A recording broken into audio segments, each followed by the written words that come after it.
शिव महापुराण विद्धवेश्वर संहिता। व्यास जी कहते हैं, जो धर्म का महान क्षेत्र है, जहाँ गंगा यमुना का संगम हुआ है, जो ब्रह्मलोक का मार्ग है, उस परम पुण्यमय प्रयाग में महात्मा मुनि ने एक विशाल ज्ञान यज्ञ का आयोजन किया। उस ज्ञान यज्ञ का तथा मुनियों का दर्शन करने के लिए व्यास शिष्य महामुनि सूत जी वहाँ पधारे।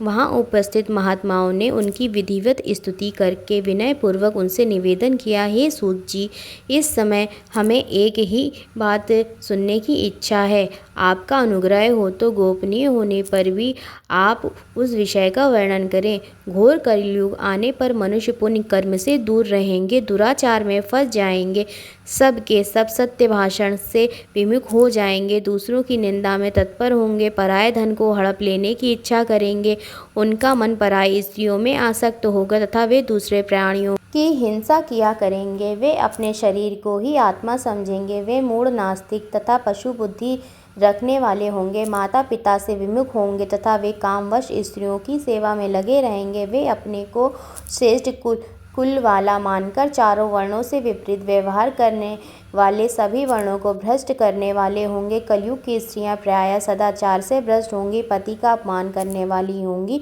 सास ससुर से द्वेष रखने वाली होंगी, किसी से भय नहीं करेंगी। हे सूत जी, इस तरह जिनकी बुद्धि नष्ट हो गई हो और जिन्होंने अपने धर्म का त्याग कर दिया हो, ऐसे लोगों को इस लोक और परलोक में उत्तम गति कैसे प्राप्त होगी, इसी चिंता से हमारा मन सदा व्याकुल रहता है। सूत जी बोले, हे महात्माओं, आप सबने तीनों लोगों का हित करने वाली अच्छी बात पूछी है। मैं इस विषय का वर्णन करता हूँ, आप लोग आदर पूर्वक सुने।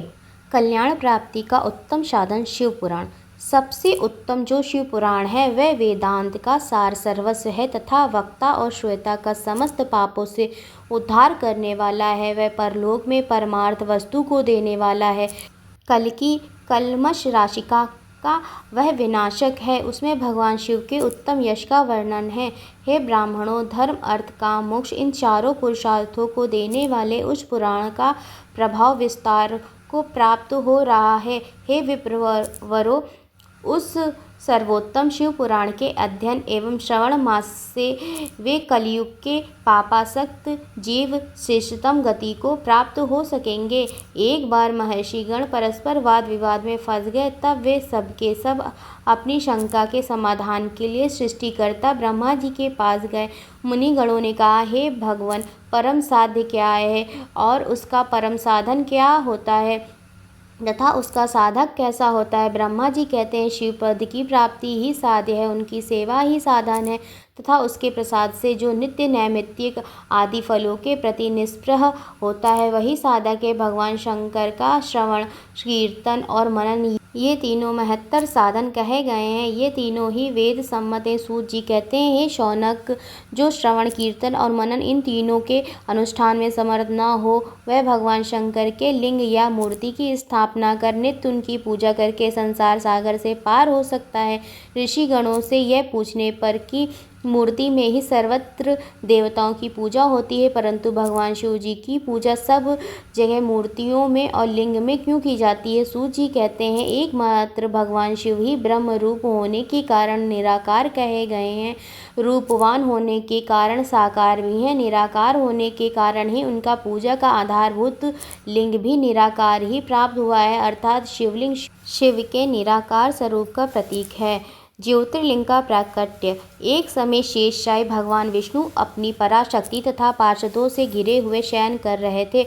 उसी समय ब्रह्मवेत्ताओं में ब्रह्मा जी वहाँ पधारे तथा विष्णु से वार्ता करते हुए वाद विवाद करने लगे। वाद विवाद इतना बढ़ गया कि उसने भयंकर युद्ध का रूप धारण कर लिया। उस भयंकर युद्ध को देखकर देवतागण भयभीत होकर भगवान शंकर के पास कैलाश पहुँचे और उन्हें उससे अवगत कराया। निराकार भगवान शंकर ने इस भयंकर युद्ध को देखकर एक विशाल अग्नि स्तंभ के रूप में उन दोनों के बीच में प्रकट हो गए।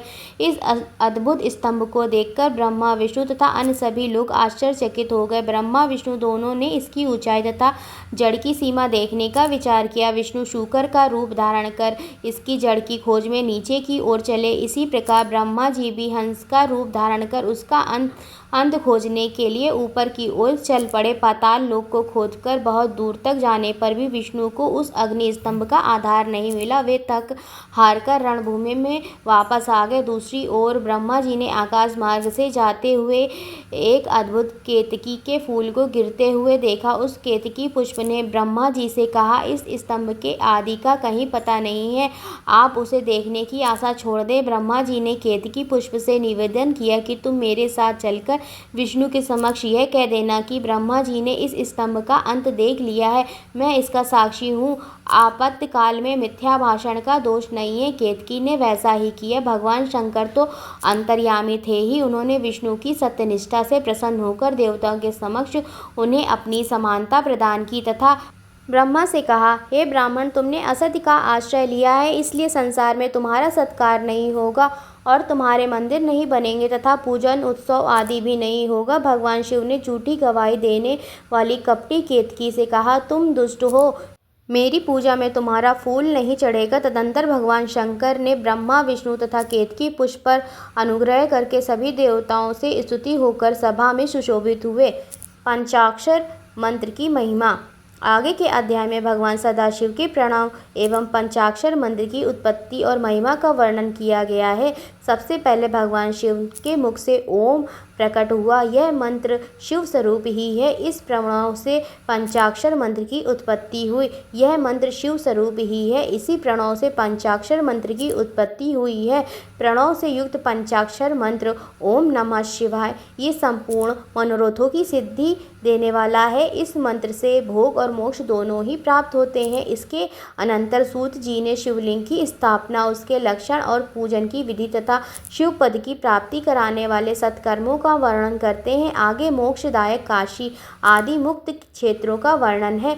विशेष काल में विभिन्न नदियों के जल से स्नान के उत्तम फल का निर्देश तथा तीर्थों में पाप से बचे रहने की चेतावनी भी दी गई है। सदाचार, शौचाचार, स्नान, भस्म धारण, संध्या वंदन, प्रणव जप, गायत्री जप, दान, न्यायार्थ, धनोपार्जन, अग्निहोत्र आदि की विधि एवं उनकी महिमा का वर्णन हुआ है। सूत जी कहते हैं, मुमुक्षु व्यक्ति को सदा ज्ञान का ही अभ्यास करना चाहिए। धर्म से अर्थ की प्राप्ति होती है, अर्थ से भोग सुलभ होता है और उस भोग से वैराग्य की प्राप्ति होती है।